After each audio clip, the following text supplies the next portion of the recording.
Hello guys, current affairs funda में आप सभी का स्वागत है। मैं हूं आपके साथ अभिषेक शर्मा।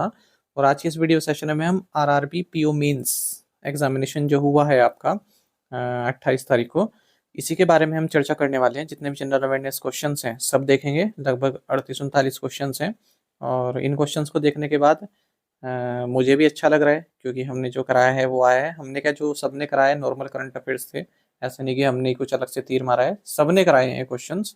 तो वो पूछे गए हैं, ठीक है। मतलब जैसे आप ये कह सकते हैं कि स्टूडेंट्स अगर पढ़ता है तो उसे उसका फल मिलना चाहिए, वही वाली बात है। जिसने अच्छे से करंट अफेयर्स पढ़े हैं उसे उसका फल मिला है, उसने अच्छा करके आया है। तो लगभग 25 क्वेश्चन यहाँ से बन जाने चाहिए थे आसानी से, ठीक है, क्योंकि काफ़ी स्ट्रेट फॉरवर्ड क्वेश्चन थे। एक एक करके डिस्कस करेंगे, पूरी डिटेल में करेंगे डिस्कस कि क्या उसका थीम रहा, क्या पूछा गया है। तो आप मेरे साथ अंत तक जुड़े रहिएगा। पहला क्वेश्चन ही सबसे अच्छा क्वेश्चन है। इंडिया मैरीटाइम वीक 2025 ये कहाँ हुआ? मुंबई में हुआ था, गोरेगांव में, अक्टूबर 27 से 31 के बीच में। Ministry of port, shipping and waterways द्वारा इसको होस्ट किया गया है। पीएम ए भीम, ठीक है, यानी कि प्रधानमंत्री Ayushman Bharat health infrastructure mission, ये किससे संबंधित है? तो पब्लिक हेल्थ सिस्टम संबंधित है। इसकी फुल फॉर्म से तो पता ही चल जाता, पूछा गया था किससे संबंधित है, तो हेल्थ सिस्टम संबंधित है, ठीक है। अगर एच से आप यहाँ पर आइडिया लगा सकते थे, एच।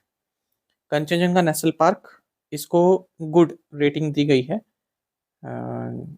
IUCN के वर्ल्ड हेरिटेज आउटलुक 2025 रिपोर्ट में, और इकलौती साइट है जिसे पॉजिटिव रेटिंग मिली है। PMJUGA, तो प्रधानमंत्री जनजातीय उन्नत ग्राम अभियान इसकी फुल फॉर्म है। और यहाँ पर यू पूछा गया था कि यू का मतलब क्या है, तो यू का मतलब है उन्नत। वर्ल्ड एंटी डोपिंग एजेंसी के हेडक्वार्टर्स मॉन्ट्रियल कनाडा में है। अच्छा, जो ये प्रधानमंत्री जनजातीय उन्नत ग्राम अभियान है, वैसे 2024 में लॉन्च हुई थी शायद सितंबर में। पर ये स्कीम्स ऐसी हैं कि आपको स्कीम सदाबहार है, ये कभी पुरानी नहीं होती। आपसे कभी कभी पूछ सकती है, 2015 की पूछ सकती हैं, तो आपको फुल फॉर्म तो याद होनी चाहिए। और इसी रूप में पूछी जाती है, तो फुल फॉर्म पूछी जाती है, फिर उनका किस वक्त लॉन्च की गई थी ये पूछी जाती है। तो फुल फॉर्म तो आपको मालूम होनी चाहिए स्कीम्स की। इजिप्ट ने हाल ही में एक बाइनियल मल्टीलेटरल एक्सरसाइज होस्ट की है, exercise bright star. 700 Indian personal ने इसमें पार्टिसिपेट किया है। ASEAN association of south east Asian Nations में अब 11 मेंबर्स हैं। लेटेस्ट बनाए तिमोर लिस्ट से। इसके अलावा जो 10 ओरिजिनल मेंबर है, Brunei, Cambodia, Indonesia, Laos, Malaysia, Myanmar, Philippines, Singapore, Thailand and Vietnam. और एग्जाम का सबसे कॉमन क्वेश्चन ये भी रहता है, जो ज़्यादातर पूछा जाता है, कि ब्रिक्स समिट कहाँ हुई, अगली कहाँ होगी। आसियान समिट कहाँ हुई, अगली कहाँ होगी। G7 कहाँ पर हुई, G20 कहाँ पर हुई। तो ये आपको मालूम होने चाहिए। SCO समिट कहाँ पर हुई। Chief election commissioner of India president of India द्वारा अपॉइंट किए जाते हैं। और कौन रिकमेंडेशन देता है नाम की? जो एक सिलेक्शन कमेटी होती है, prime minister, leader of opposition और यूनियन कैबिनेट मिनिस्टर होते हैं। Sariska national park Alwar district Rajasthan में है। डायरेक्ट पूछा गया था किस राज्य में है। जापान की न्यू प्राइम मिनिस्टर का नाम पूछा था, सनी तकाइची। अक्टूबर 2025 में इन्होंने अपना ऑफिस अज्यूम किया। फर्स्ट वुमेन है जो इस पोजीशन पर पहुंची जापान में। नागालैंड की कैपिटल पूछी थी, कोहिमा है। Chairperson competition commissioner of India की Ravneet Kaur. 11th world green economy summit, ये कहाँ हुई? दुबई, यूनाइटेड अरब अमीरात में, ठीक है। UAE में काफ़ी समिट्स होती हैं, रियाद सऊदी अरब में काफ़ी समिट्स होती हैं, ठीक है। अभी भी हमने काफ़ी समिट्स पढ़ी हैं, तो इन ये आपके लिए महत्वपूर्ण है, खासकर जो AI से संबंधित हो या फिर इकोनॉमी से संबंधित हो। AR रहमान ने गूगल क्लाउड के साथ टीम अप किया है अपना इनोवेटिव डिजिटल अवतार म्यूजिक प्रोजेक्ट सीक्रेट माउंटेन के लिए। इंडियन स्ट्रीट प्रीमियर लीग, इसमें 8 फ्रेंचाइज टीम्स हैं।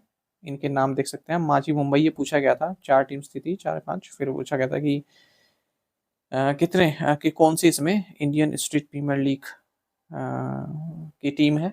तो बाकी तो IPL टीम्स थी, जो क्रिकेट फॉलो करते हैं वो आसानी से कर सकते थे, ठीक है। ये मेरे द्वारा कवर नहीं था ये क्वेश्चन, तो माजी मुंबई आप कर सकते थे इसमें। साइक्लोन मोन्था कवर कराया था। West central bay of Bengal में फॉर्म हुआ था ये।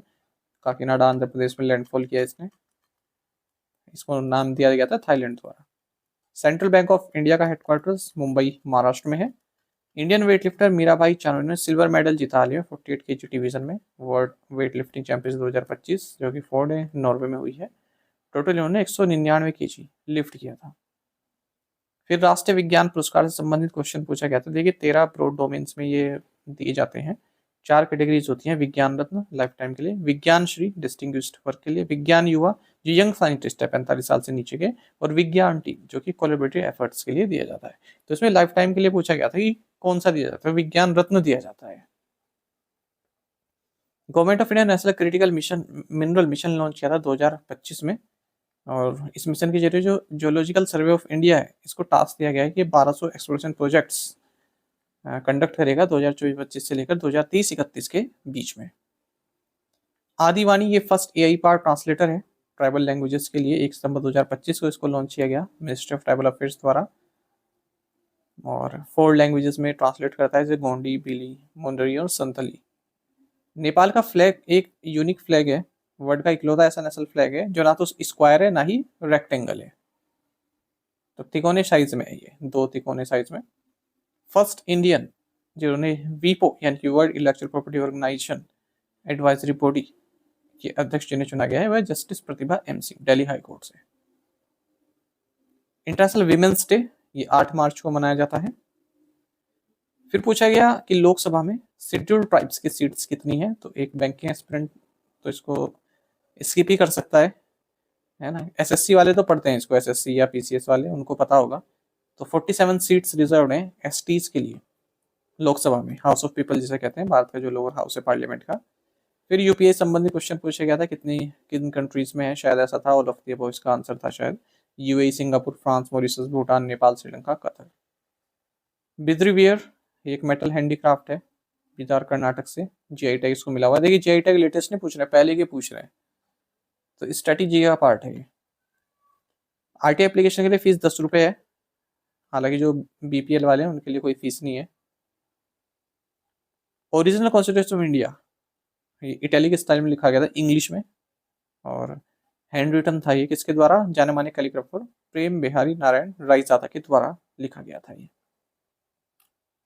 प्रधानमंत्री कौशल विकास योजना स्कीम ये 15 जुलाई 2015 को लॉन्च की गई थी स्किल डेवलपमेंट को प्रमोट और एनकरेज करने के लिए। फिर भारत गौरव ट्रेन से क्वेश्चन पूछे गए थे, एग्जैक्ट क्या है ये नहीं मुझे मालूम, पर ये स्पेशल टूरिस्ट ट्रेन है इंडियन रेलवे द्वारा, आईआरसीटी और अदर ऑपरेटर्स द्वारा चलाई जाती हैं। पिलग्रिम और कल्चरल टूर्स इसमें कराते हैं, जैसे ज्योतिर्लिंग, रामायण, दक्षिण दर्शन, है ना। और फिर इंडियन करेंसी कॉइन से संबंधित पूछा गया था, मुद्रा से संबंधित, तो भरतनाट्यम हस्त मुद्रास अलग अलग कॉइन्स को दिया गया, जैसे शिखर या माउंटेन पीक थंब अप 1 रुपये के कॉइन में, करतरी मुद्रा 2 फिंगर्स सीजर्स ये 2 रुपये कॉइन में, ठीक है, जो विजुअली इम्पेयर्ड होते हैं वो ताकि समझ सके। एक मुश्ती फिस्ट 50 रुपये 50 पैसे के सिक्के में। तो नृत्य मुद्रा सीरीज लॉन्च की गई 2007 में, उसी का हिस्सा है ये। ई उपहार पोर्टल ये एक ऑक्शन पोर्टल है जो प्रेसिडेंट को गिफ्ट मिलते हैं, उसका ऑक्शन किया जाता है, तो पोर्टल का नाम पूछा था ई उपहार पोर्टल। पेमेंट सिस्टम किस तरह रेगुलेट किया जाता है, रिजर्व बैंक ऑफ इंडिया के द्वारा, एनपीसीआई के द्वारा नहीं, रिजर्व बैंक ऑफ इंडिया के द्वारा। Minister of rural development of India कौन है, Shivraj Singh Chouhan. Global forest resources assessment 2025 को फाओ द्वारा रिलीज किया गया, फूड एंड एग्रीकल्चर ऑर्गेनाइजेशन द्वारा 2025 में ही, ठीक है। और डिफॉरेस्टेशन स्लो हो रहा है ऐसा इसमें बताया गया, लेकिन लॉस हो रहा है। और भारत 9th पोजीशन पर आया है फॉरेस्ट एरिया में, 3rd आया है नेट एनुअल गेन के मामले में। डिफरेंट बट नो लेस ये बुक लिखी है अनुपम खेर ने। इंडिया पोस्ट कितने पोस्टल सर्कल्स में ऑर्गेनाइज है, आंसर इसका रहा 23 पोस्टल सर्कल्स में। तो ये सभी क्वेश्चंस थे, ठीक है, और ज़्यादातर क्वेश्चन कराए गए हैं और आप भी कर सकते थे इनको, ठीक है। काफ़ी मतलब नेचुरल क्वेश्चन थे, ऐसा नहीं था कि बहुत इधर उधर से क्वेश्चन पूछे गए। हाँ 2-3 थे इसमें, जैसे हमने अभी एक नेपाल वाला देखा, ये भी एसएससी वालों को मालूम होता है क्योंकि प्रीवियस ईयर में पूछे गए क्वेश्चन है ये स्ट्रेटेजी के वाले ना। एक लोकसभा वाला हो गया नेपाल, तो आप इनको स्किप करते तब भी आप 25-26 क्वेश्चन आसानी से कर सकते थे, ठीक है। और बाकी आप हमें टेलीग्राम पर ज्वाइन कर लीजिए, करंट अफेयर्स फंडा नाम से हमारा टेलीग्राम चैनल है। यहाँ पर रेगुलर वीडियो अपडेट्स और करंट अफेयर्स हम आपके लिए लाते रहते हैं, और इसकी पीडीएफ भी आपको टेलीग्राम पर मिल जाएगी, ठीक है। करंट अफेयर्स फंडा नाम से है, वहाँ पर इसकी पीडीएफ में डाल दूंगा। अब जितने भी पेपर आपके होते रहते हैं ना एक साल में बैंकिंग के, सबको क्लब करके एक स्ट्रेटजी बनाया करो कि कहाँ कहाँ से क्वेश्चन पूछे गए हैं। जैसे हमने अभी एक आरटीआई वाला देखा, ठीक है, तो क्या सोच रही होगी एग्जामिनर की, ये क्वेश्चन पूछा गया, ठीक है, बाकी तो ये देखिए मुद्रा वाला है, तो करेंसी करेंसी पर पूरा एक चैप्टर है आरबीआई की वेबसाइट पर ही पड़ा हुआ, वहाँ पर भी है, यहाँ पे ये करेंसी संबंधित पूरी डिटेल उसमें लिखी गई है। आप बताइए कमेंट बॉक्स में कितने आपने किए। Thank you guys.